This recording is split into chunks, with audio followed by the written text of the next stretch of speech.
butuh laki-laki yang kuat, yang perkasa, yang bisa ngangkat aku gitu loh. Ya gitu doang sih, nah gampang. Aku kan strong, kuat. Buktinya dong, buktiin dong.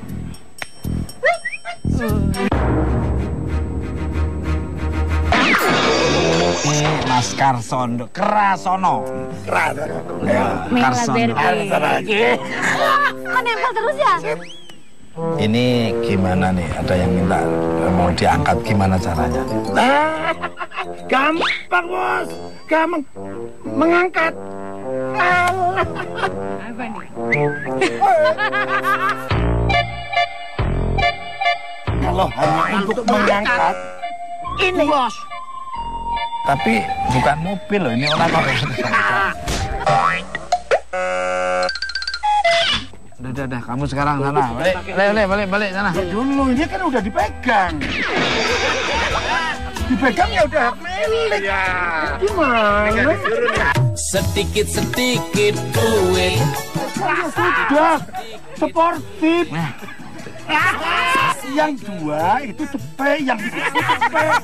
Orang kok Nih berdua. Sana. Mas Tukul itu orangnya baik. Orangnya baik. Enggak ada tambahan tetap. Jangan berhenti berjuang kalau mau banyak. Nah, pemirsa, bisa Tukul jalan-jalan dimanapun Anda berada, di dunia nyata maupun dunia game, seluruh alam semesta yang indah ini. Ketemu lagi bersama saya Tukul Arwana dan Mela Berbi. Dan sekarang saya berada di Komplek Dharmasala, Gunung Dieng, Banjarnegara. Wisata paling indah adalah Dieng, Banjarnegara. Itu kita bisa mengembalikan usia kita semakin muda lagi. Apalagi berdampingan dengan wanita yang menurut mitos ini Gunung Dieng ini merupakan tanah kayangan tempat bersemayam sosok pewayangan Gatot Kaca. Seperti apa sosok Gatot Kaca yang ada di Gunung Dieng? Terus Misa Tukul.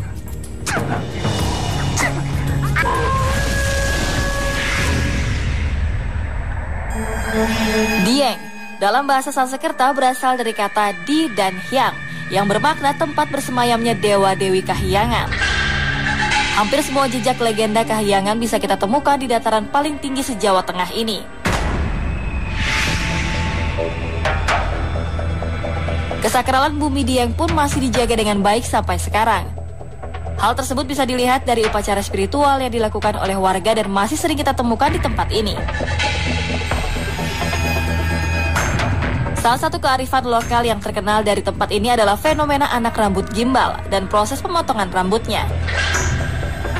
Sebelum ruatan potong rambut, anak yang bersangkutan harus disucikan terlebih dahulu dengan mandi menggunakan air 7 sumber yang berasal dari tuk bimakular, tuk sendang buana, tuk kencan, tuk buah sumur, tuk sibido, sungai pepek, dan sendang sedayu.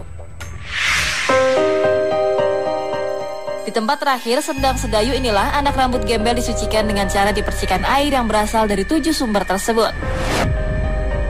Tempat yang dipilih bukanlah tanpa sebab.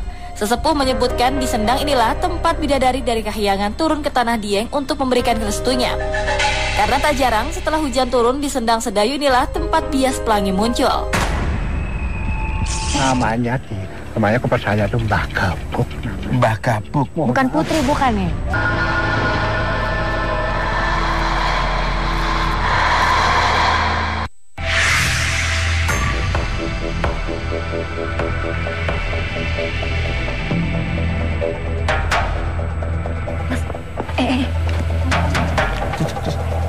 Tuh ada orang. Assalamualaikum warahmatullahi wabarakatuh. Menurut sesepuh nih, di sini terdapat air yang dipercaya air suci dan sakral. Ini apa Mbah? Mungkin bisa diceritakan Mbah? Airnya ada di dalam sumur. Iya. Ya, itu sumur kembar, di sini sumur sendang sedayu atau sendang maur. Kadang-kadang ada pelangi dari sana. Melengkung ke sini, katanya kalau dilihat dari Dieng itu dari desa Putri sedang turun mandi di sini. Bidadari. Ya. banyak yang turun mandi di sini. Kalau Mbak Mira sendiri apa yang dirasakan setelah agak mendekat ke Sendang Sedayu? Tadi sih aku pas pertama masuk aja udah ngerasain beda ya. Auranya udah beda, Mas.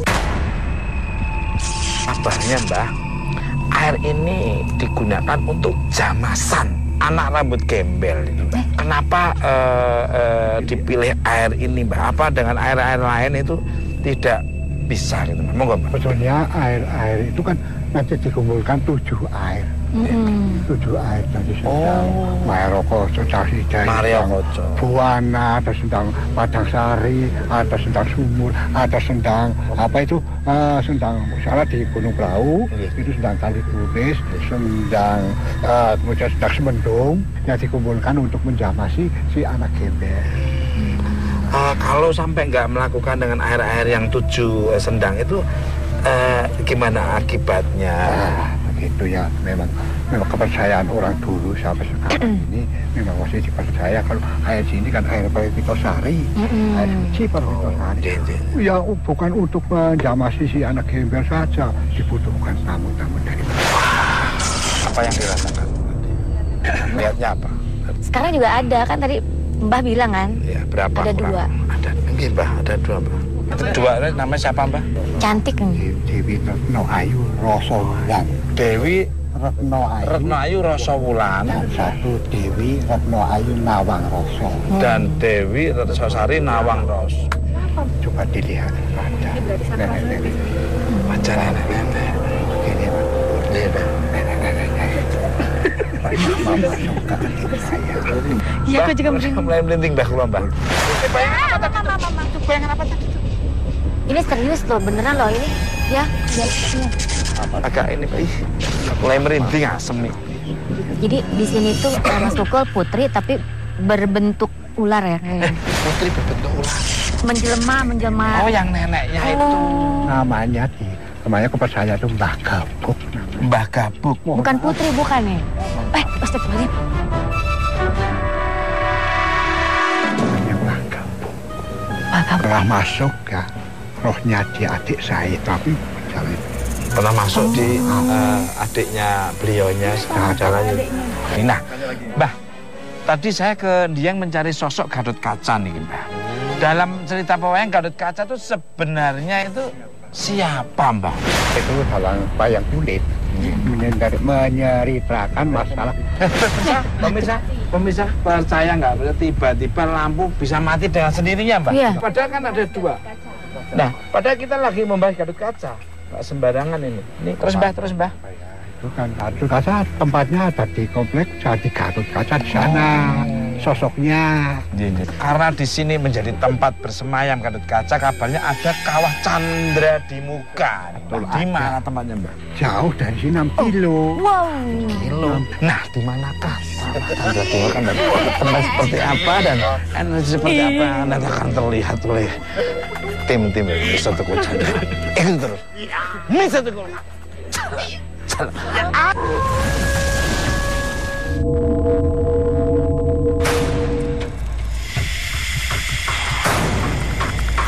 Oh, ternyata ada kawah, Kang. Pantesan energinya kuat banget. Jadi gini, pemirsa tadi kan saya ketarik kakinya berdua tuh. Ternyata sedotannya pusatnya ada di sini. Dari sini gitu loh. Oh, ini yang dinamakan Kawah Cikidang. Kawah Cikidang. Gitu. Kalau saya sendiri ngerasain ini, Mas. Jadi residu energinya masih tertangkap. Ini masih ada tapak-tapak putri-putri cantik atau dayang-dayang. Dan di situ pemirsa saya lihat putri cantiknya yang paling depan itu mungkin busana-busananya masih kelihatan. Jadi aroma pewanginya pun masih terasa. Tapi wajahnya beda ya. Kenapa ya? Pucat pasi gitu. Coba kita ke sana dulu, Pak. Astagfirullahaladzim.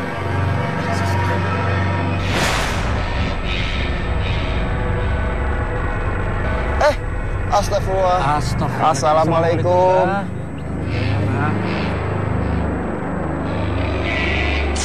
Saya pernah dilihatin nggak sosok itu Kijang?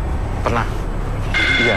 Betul, pada waktu itu biasa mengadakan ritual, sampai saya meneruskan ini ya, memang ada yang dipercaya itu atau Ki Plangkah Jagat namanya. Ki Plangkah Jagat. Pagawan Idang Telangkas. Ada energi yang sangat kuat lagi di sini, pemirsa.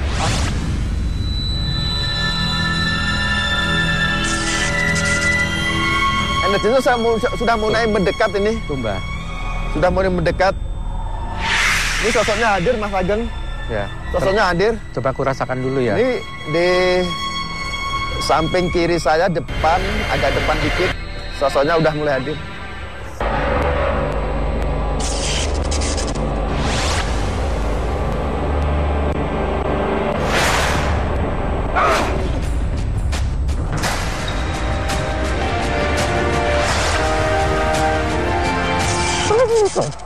Waalaikumsalam. Maaf, dengan siapa ini? Dengan siapa? Rahayu.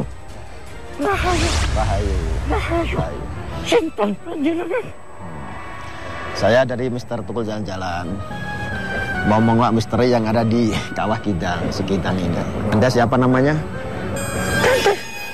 Cantrik. Oh, cantriknya. Apanya si Pangeran Sekidang? Kalau pengawalipun. Pengawalipun. Oh, pengawal. Anda kenal dengan Ratu Dewi Sinta? Kenapa? Kenapa Anda marah? Anda benci dengan beliau? Nggak suka? Maksudnya apa? Maksudnya apa? Aja disebut Sinta Dewi. Aja disebut-sebut Sinta Dewi. Kenapa? Pangeran Prabu mboten suka. Oh, ras seneng, nggak suka. Di Cantrik ada berapa pengawal-pengawalnya? Banyak. Kata. Itu siapa di belakang kita itu? Di belakang itu banyak sekali, itu siapa itu? Itu siapa itu belakang kita itu? Bawa senjata, bawa pusaka itu banyak. Prajurit-prajuritnya itu siapa? Teman-teman Anda semua? Pangeran. Kenapa Pangeran Sekidang mengutuk Ratu Dewi Sinta? Kenapa? Sengsara hati. Oh, sengsara hati. Siapa?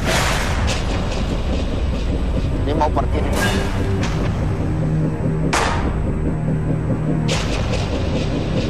Oh.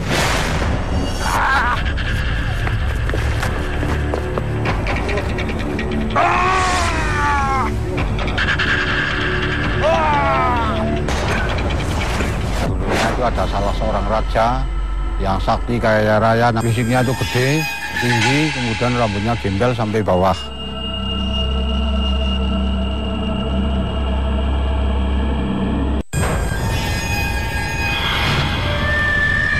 Menurut legenda, Kawah Sekidang merupakan tempat bermukimnya Kiai Kolodete yang merupakan leluhur Dieng.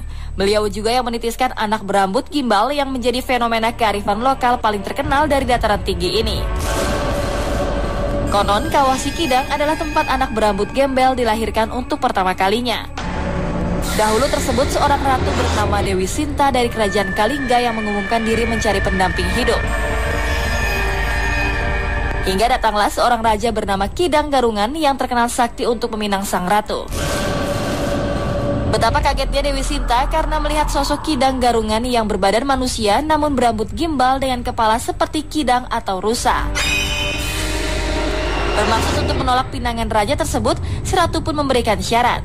Kalau ingin menikahi dirinya harus membuat sumur yang dalam di tanah Dieng ini dalam waktu 1 malam sebelum matahari terbit. Kidang Garungan pun menyanggupi persyaratan Dewi Sinta. Dengan ilmu kesaktiannya, sang raja mulai menggali tanah membentuk sumur dalam 1 malam. Namun nampaknya si ratu begitu gelisah karena terlihat sebentar lagi sumur yang dibuat Kidang Garungan akan selesai. Dengan rasa ketakutan, Dewi Sinta pun memerintahkan dayang-dayang dan prajuritnya untuk mengubur hidup-hidup sang raja dalam sumur yang dibuatnya. Kidang Garungan yang merasa tertipu pun berusaha keluar dari dasar sumur. Karena amarah yang luar biasa, terjadilah gempa bumi hingga sumur pun mengeluarkan air uap panas dari dalam bumi yang berakibat dirinya mati tenggelam di dalamnya. Menjelang ajalnya, Kidang Garungan pun mengutuk Ratu Dewi Sinta kalau keturunannya nanti akan merasakan panas badan seperti yang ia rasakan dan berambut gimbal seperti dirinya. Hingga saat ini di kawah yang dikenal sakral ini pun seringkali dilakukan ritual agar ketenangan dan ketentraman di tanah Dieng selalu terjaga. Namun pemirsa, di kawah ini orang-orang yang datang seringkali mengalami kejadian mistis. Sebelumnya gambarnya itu ada salah seorang raja yang sakti kaya raya, fisiknya itu gede, tinggi, kemudian rambutnya gembel sampai bawah, badan manusia tapi berkepala kijang. Kemudian itu dia Minang, tapi Cinta Dewi itu minta seimbara, kalau di wayang itu seimbara itu, tapi itu kalau orang sekarang bilang itu syarat ya, mau di Minang tapi saya bikinkan lubang sedalamnya kurang lebih 100 meter dalamnya. Kidang Daron memenuhi syarat itu dengan syarat hanya untuk dalam 1 malam. Tapi ternyata setelah Pangeran Kidang Darong mau menyelesaikan, Cinta Dewi dan dayang-dayang menutup sumur tersebut dengan batu-batu. Pangeran Kidang Darong marah.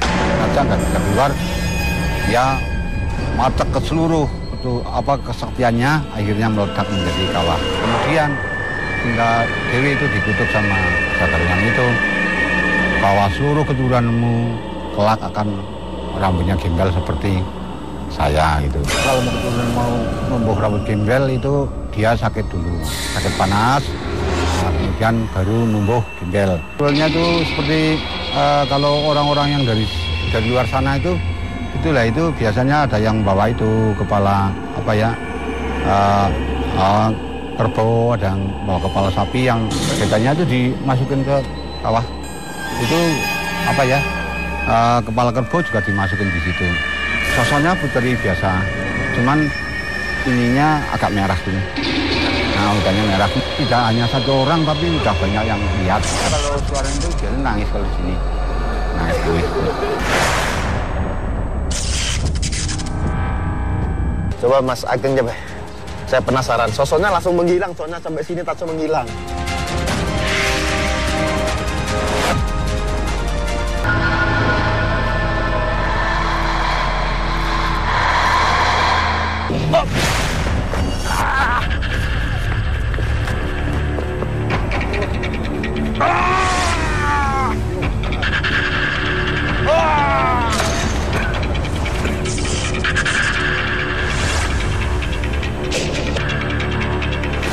Ya, apa yang rasakan tadi, Kang? Mas Ageng, tadi saya lihat ada sinar putih.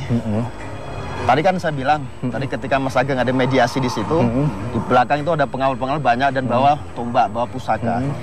Ternyata saya ketarik di situ, tertarik oleh sosok putih seperti pusaka. Itu apa tuh, Kang?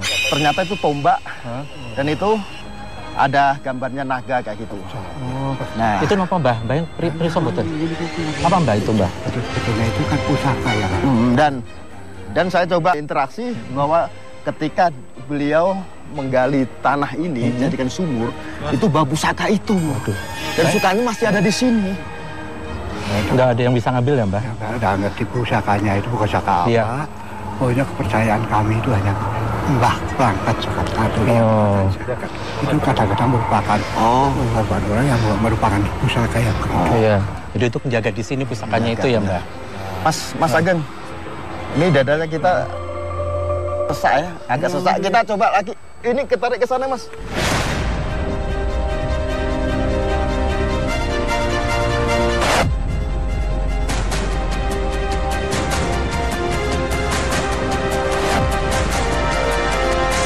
Ini saya melihat energinya lari ke sini, saya kejar. Ini sosok perempuan nih, Mas. Cantik tapi mukanya agak pucat gitu. Ini sebenarnya beliau siapa ya? Cantik. Saya penasaran, Mbah. Kita biar akhirnya saya coba lihat dulu ya. Coba. Saya coba meditasi ya, Mbak ya. Coba Mas Ageng coba. Saya penasaran. Sosoknya langsung menghilang, soalnya sampai sini tak menghilang.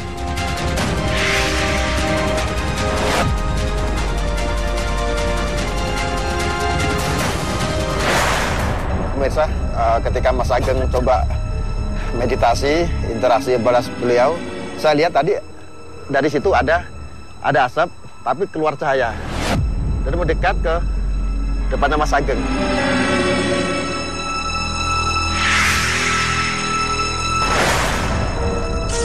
Bisa diceritakan apa yang didapat ketika komunikasi sama beliau? Tadi ada sosok perempuan yang kayak Kang Soleh lihat, itu memang benar. Mukanya agak putih pucat, merah kemerah. Jadi gini, beliau itu adalah dayangnya Putri Cinta Dewi. Oh, dayangnya? Dayang-dayangnya. Jadi Putri Cinta Dewi itu, Mbah, beliau tuh sangat menyesal gitu dengan keputusan dulu yang sampai beliau merejam Pangeran Dayang Kijang gitu. Sangat menyesal, akhirnya dia tuh katanya sampai saat ini tuh masih bertapa, Kang. Oh. Jadi gunung ini masih buat bertapa, mereka ingin menebus kesalahan-kesalahannya gitu loh, Mbah. Si putri ini masih bertapa sampai akhirnya dia mengabdi untuk menunggu gunung ini. Itu semua itu kok rawuh ke tempat kamu kok. Merasa kasihan kepada kita semua kan begitu. Oh iya, Mbah. Iya. Jadi menurut Mbah, kok tadi para leluhur-leluhur yang di sini itu kok bisa datang, rawuh itu datang ke badan saya? Kenapa bisa seperti itu? Dan kenapa para leluhur itu bisa kasihan kepada para warga Dieng khususnya gitu lah. Justru itu karena si putri itu merasa penebusan dosa, ada rasa penyesalan, rasa kasihan dan lain-lain.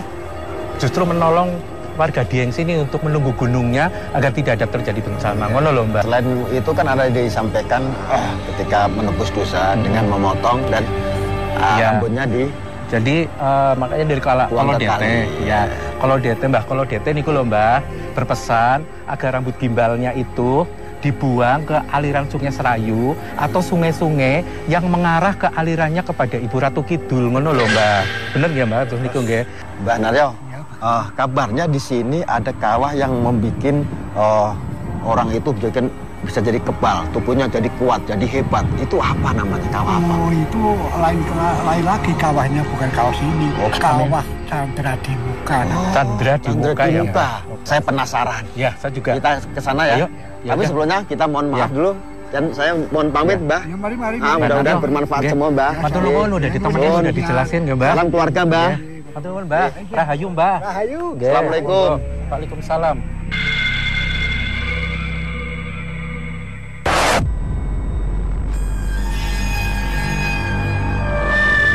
Kawah Candra di Muka, nama yang begitu lekat dalam cerita pewayangan dengan tokoh Gatot Kaca. Dituturkan secara turun-temurun, Gatot Kaca yang berwujud raksasa dimandikan ke dalam kawah Candra di Muka bersama berbagai jenis pusaka dari para dewa yang lebur hingga menyatu dengan raganya. Hingga setelah keluar dari kawah Candra di Muka, Gatot Kaca pun berubah menjadi laki-laki dewasa dengan kesaktian yang luar biasa. Hingga mendapat julukan kesatria otot kawat tulang besi. Dari kisah yang melegenda inilah, kawah Candra di Muka yang berada di desa Pekasiran, Kabupaten Banjarnegara ini pun seperti telah menunjukkan kemumpuniannya hingga banyak orang yang melakukan ritual untuk mendapatkan kekuatan kebal senjata layaknya sosok Gatot Kaca. Gatot Kaca dulu semasa kecil itu dimasukkan ke kawah sini bersama benda pusaka sehingga udah dewasa itu menjadi kuat, kebal sama benda-benda tajam yang lainnya. Untuk ritual di sini biasanya dari Padepokan, terus sama TNI juga itu sering ritual di sini. Biasanya ritualnya satu suro itu. Ritual di kawah Candra di Muka sini biasanya untuk kekebalan tubuh. Kalau kekebalan itu kekebalan tubuh itu yang anti tembak, itu biasanya anti tembak, anti rata-rata itu dari angkatan gitu. Biasanya gini. Sesudah itu diproses di sini ya dengan ritual itu biasanya kalau udah 1 hari atau 1 hari sampai 1 minggu ya, kalau udah istilahnya ciri-ciri kekebalan itu ada, itu biasanya ada bersinar dan dia dipotong rambutnya itu udah nggak masa gitu.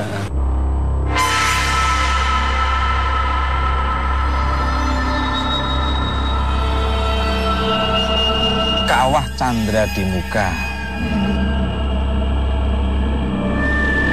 Nah, pemirsa Mr. Tukul Jalan-Jalan dimanapun Anda berada dari dunia nyata maupun dunia camping, seluruh alam semesta yang indah ini. Saya masih bersama Mela Berbi. Dan sekarang saya berada di Kawah Candra di Muka Gunung Dieng, Banjarnegara. Mitosnya, Mbak Mela, ini di kawah inilah sosok Gatot Kaca dilebur bersama benda-benda pusaka. Hingga tubuhnya kebal berbagai benda pusaka hingga dijuluki otot kawat balong besi. Apa yang dirasakan di Kawah Candra di Muka itu sebelah ini gimana? Mela rasakan nih Mas Tukul ya. Energi yang kuat di sini kuat banget kayaknya. Sepertinya kita merapat dan kita mencari informasi dari narasumber. Gimana?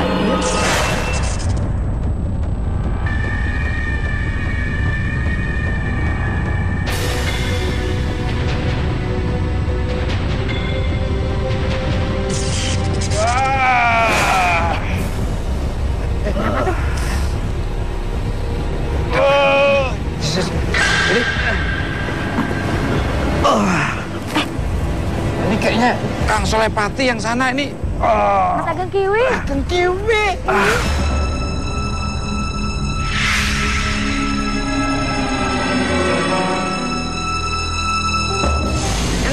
Ini ada apa nih kok? Berdua ini tiba-tiba di sini. Di sini Mas sangat luar biasa kekuatannya. Itu mengandung kekebalan tubuh, kekebalan jiwa, kekebalan luar biasa betul. Semua yang ada luar dalam. Jadi yang saya rasakan ketika ini seperti ada energi loh. Betul. Kepada kita. Setelah masuk di sini sama yang di tadi kita mau masuk, setelah kita dalam aulanya. Tadi sih saya lihat di belakang tuh ada putih Cahaya, kayak mengkilat putih gitu. kemasan ya? Putih kemasan. Benar Mas, dari belakang situ Mas. Betul, sana ya. Putih kemasan tuh sinar naik ke atas. Itu sejenis kayak gada gitu loh, kayak pusaka-pusaka berwarna gold, warna keemasan gitu loh Mas. Sesuatu yang mau bikin. Nah ini pemirsa, tiba-tiba Kang Solepati mau memberikan informasi, tiba-tiba dia. Tadi ada yang dekat ke sana. Ya. Saya minta pamit Mbak Mer. Ya, kenapa tulis gue sih? Mau Mbak Mela. Observasi ke sana. Ya silakan, nggak apa-apa. Saya masih penasaran Mas, kita punya energi kuat di kapas itu. Coba kita ke situ aja Kang. Soalnya penasaran. Ya, siap. Tolong jangan hati-hati ya, sembarangan ya.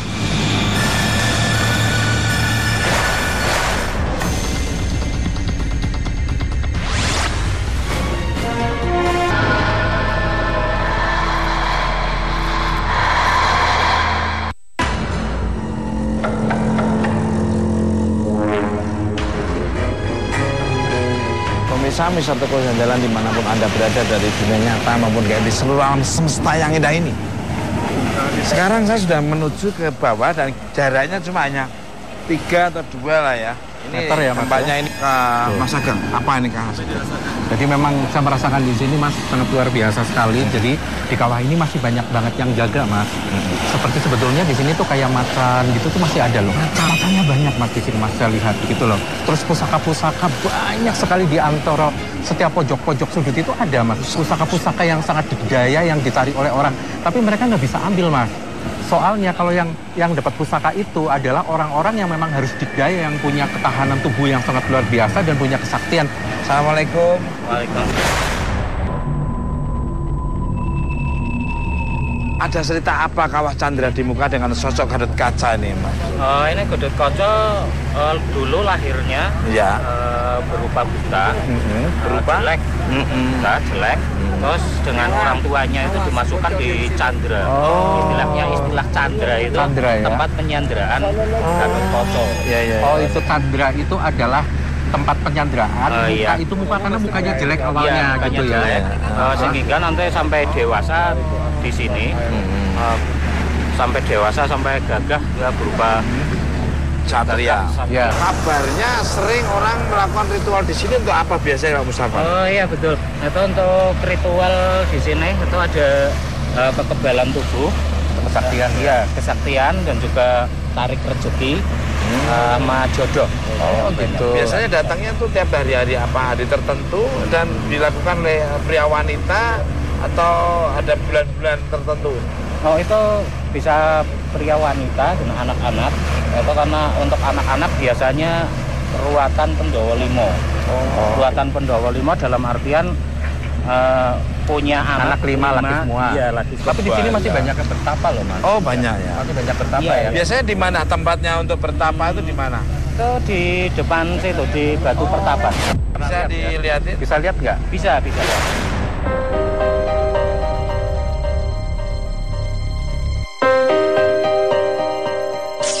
Mana Pak? Sini ya Pak?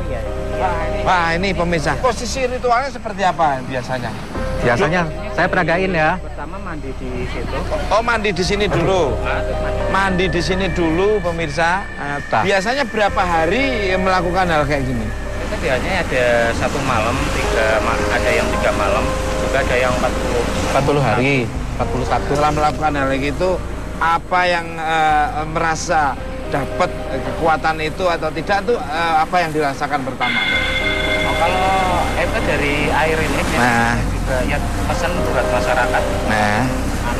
Ruatan di bawah orang kadang bisa tiba-tiba panas. Oh gitu ya. Kalau yang tiba-tiba panas itu karena mungkin tidak diterima ritualnya atau bagaimana? Bisa dikatakan tidak kuat. Apa ada sosok energi kuat yang menjaga di sini nih? Monggo dari Pak Mustafa dulu.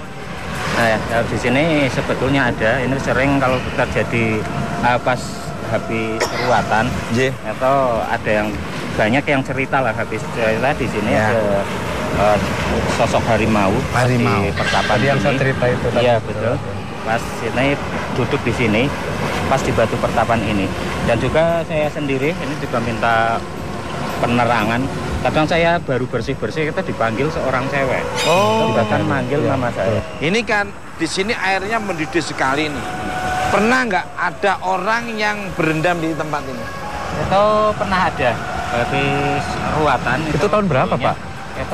Ini baru sekitar 1 tahun. Oh, 1 tahun. Gimana sebelum itu namanya Pak Gigih. Jadi itu memang masuk, saya menyaksikan sendiri. Itu di tempat yang panas. Itu memang mandi.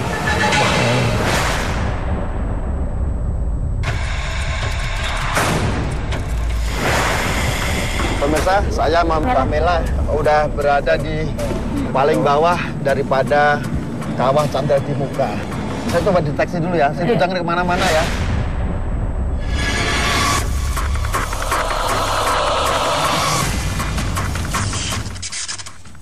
Apa yang dirasakan Kang Soleh? Mbak Mila, jadi tadi saya sempat komunikasi, jadi seperti ada sosok yang tinggi besar, kuat. Dan itu kumisnya kayak gini. Panjang. Dan badannya tuh kekar gitu. Di sebelahnya ada perempuan sangat cantik banget. Sosok ini seperti ngikutin oleh mungkin Mbak Mila bisa komunikasi sama itu. Mau komunikasi sama beliau, sosok perempuan tadi.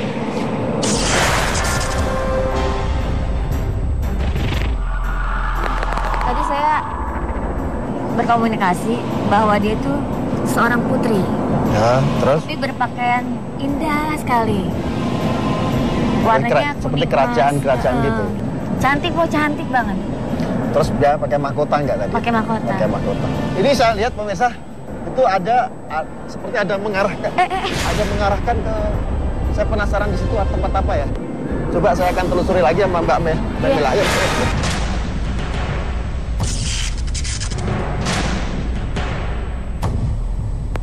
Mbak Mela. Iya. Saya lihat pemirsa ada perempuan juga lagi tuh. Ada perempuan juga. Saya yakin ini masih ada hubungannya oleh sosok yang tinggi besar dan kuat. Mbak Mela ngadep ke sana, saya coba interaksi sama beliau. Saya bantu. Sebenarnya sosok beliau itu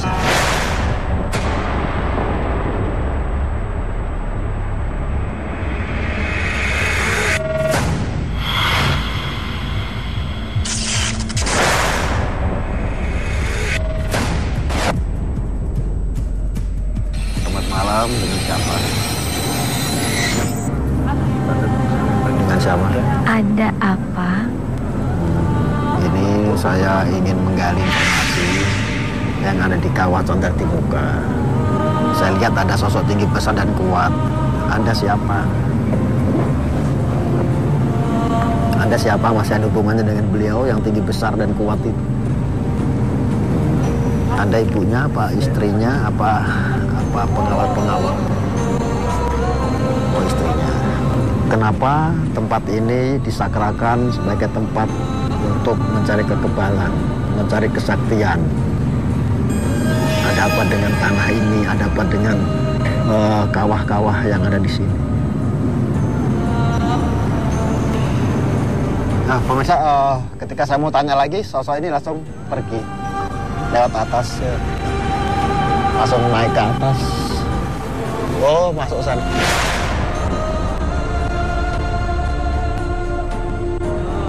Mbak Mela, tadi kan sosok putri atau sosok beliau yang sangat cantik itu masuk ke Mbak Mela. Apa yang dirasakan? Artinya ini sosok yang sangat setia mengabdi kepada sosok yang di sini gitu. Yang tinggi besar itu tadi ya. Jadi dia itu saking setianya tidak mau mengungkapkan sesuatu, tapi dia mau menunjukkan keberadaannya di sini. Iya.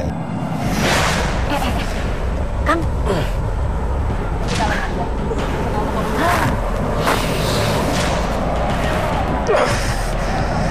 Mbak Mel, pemirsa, Sepertinya saya sudah ada gambaran dari sosok-sosok yang saya tangkap lewat panca indera keenam saya.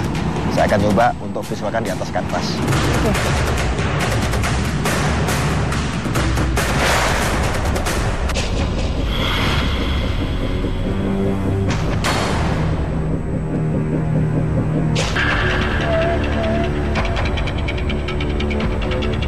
Kang Soleh. Ya. Tadi apa nih yang dilakukan? Pak Musa, Pak, sini Pak. Apa yang dilakukan tadi kok kayaknya? Saya lebih konsentrasi ya. Dan mohon izin kepada sosok yang di sini dan berdoa kepada Allah, mudah-mudahan apa yang saya dapatkan bisa sinergi dengan apa yang saya akan dapat. Mau ngelukis ini. Ya. Nah, pemirsa, energi apa yang akan divisualkan melalui kanvas lukisan oleh Kang Soleh Pati yang sangat luar biasa ini? Nah, seperti apa? Ya, tapi mata saya nutup ya. Tolong Mas Bokol untuk... Oke, silakan.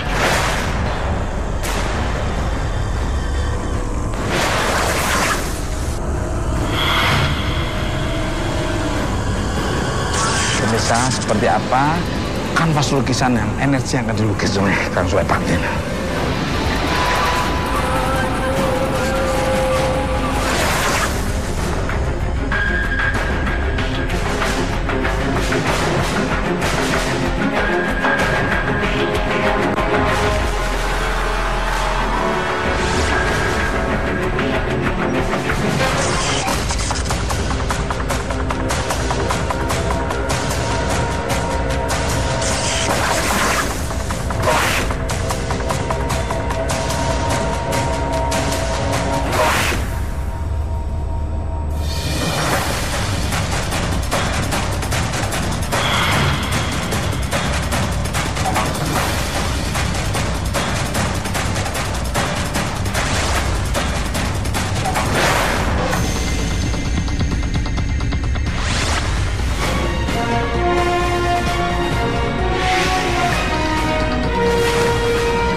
Pati biasanya melukis dengan kanvas, sekarang dia dengan tangan dengan sendiri. Kang Soleh, tadi sebetulnya ada gerakan apa nih Kang Soleh? Tadi beliau lukis di sana sampai ada perubahan di sini. Beliau meminta saya untuk harus lukis di sini, Mas. Soalnya lebih dekat, Mas. Jadi energinya, ini kepengen ngelukisnya lebih dekat dengan sini. Penasaran seperti apa lukisannya? Terus.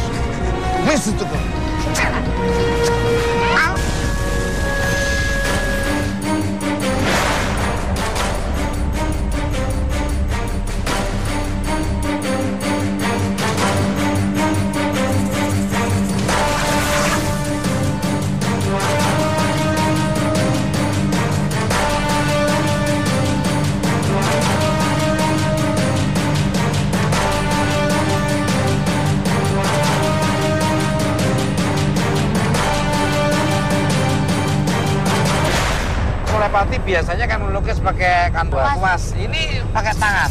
Ini luar biasa sekali. Ada yang lain dan beda ini. Dan hasilnya kita lihat. Nah, ini. Wow, cakep banget. Mungkin bisa diceritakan. Ya, ini mewakili dari warna aja, Mas. Warna merah pemberani. Sosok ini sangat luar biasa. Sosok yang sakti mandraguna, otot kawat balung besi. Dan ini sosoknya seperti ini, Mas. Berkumis, tebal. Terus rambutnya agak panjang dan memang suka bertapa karena bertapa kesaktiannya di sini tuh. Terus ini kuning, warna kejayaan, dan ini mewakili dari energi pusaka yang masih ada di sini. Ini kuning. Nah, terus ini sosok ini sebenarnya sosok yang memang sering mengabdi kepada beliau. Akhirnya rahasia semua apa yang ada di sini dia tutup-tutupin. Mas Ageng bisa menambahin apa? Ya. Sebetulnya nih nggak beda jauh dengan Kang Soleh Pati ya. Bapak yang tadi warna cahaya kuning itu tadi yang Mela lihat, tadi pas kamu datang kan ada cahaya kuning itu kan? Ya, itu cahaya gold yang mengelilingi di kawah ini. Itu memang kenapa ini putri-putri yang ada di sini, memang mereka itu banyak yang jatuh cinta sama Gatot Kaca ini gitu karena kejayaannya, kegantengannya, keperkasaannya, Mas. Sehingga ya sampai detik ini pun dikelilingin pegunungan sini nih masih banyak putri-putri bertebaran. Makanya kamu suka ngeliat tadi ayah bintang-bintang itu mereka sebenarnya jelmaan para peri-peri gitu loh. Dari Pak Mustafa. Lihat lukisan ini dan tadi diceritakan oleh Kang Soleh Pati dan Mas Ageng ini mungkin bisa nambahin nih Kang Mustafa. Mungkin yang sering manggil-manggil Karena saya kalau baru bersih kayak ngucapin terima kasih kalau sini matur nuwun gitu. Iya, itu kalau mangge saya udah ada 3 kali. Ini pas terik matahari juga tiba-tiba mendung. Terus itu tandanya seperti manggil, itu ya. Gitu. Kalau memanggil itu tiba-tiba mendung kayak gitu tuh ada. Iya. Jenis ada kayak perintah total ini kayak ini. Ini lukisan sebenarnya cuma sketsa saja, Mas. Ya. Karena ketika saya ngelukis, saya seperti ada info gaib yang harus saya ke kawah itu, dan ada yang bilang cukup. Gitu. Sebenarnya nggak bisa harus detail ya? Mungkin, ya, betul, karena kesusahan untuk sinar wajahnya itu sangat bersinar. Ya. Jadi raut wajahnya sangat bersinar, ya. Makanya ini cukup sketsa saja. Takut ada kesalahan. Dan terus ketika saya di sana, saya coba komunikasi, mediasi, saya dikasih seperti ada pusaka, tapi bentuknya kayak gini, Mas, besi kuning gitu loh. Pantesan besi kuning gitu. Nanti gini ya. Naroknya juga. Itu besi kuning yang memang dibawa kayak gada gitu. Itu ya. Gada barangkali. Soalnya saya pegang agak berat dan itu seperti bersinar. Ya betul. Kalau begitu saya ngucapin terima kasih untuk Pak Mustafa. Mudah-mudahan bermanfaat oleh pemirsa di seluruh alam semesta yang ada ini. Salam hormat buat keluarga semuanya. Dan kalau ada tutur bahasa perilaku dari tim Mister Tukul Jalan yang kurang berkenan, kami mohon maaf. Ya, sama-sama. Nah, pemirsa Mister Tukul Jalan dimanapun Anda berada dari dunia nyata maupun dunia seluruh alam semesta yang indah ini, ambil sisi-sisi positif dari tontonan Mister Tukul Jalan dan yang negatif jangan diambil. Dan kekuatan yang tidak bisa tertandingi kekuatan dari Allah Subhanahu wa Ta'ala, Tuhan yang Maha Esa. Tunggu kehadiran Mister Tukul Jalan di tempat yang berbeda, yang ada sejarahnya, budayanya, legendanya, mitos-mitosnya, misteri-misteri. Lagi Mister Tukul Jalan akan hadir terus. Mister Tukul Jalan.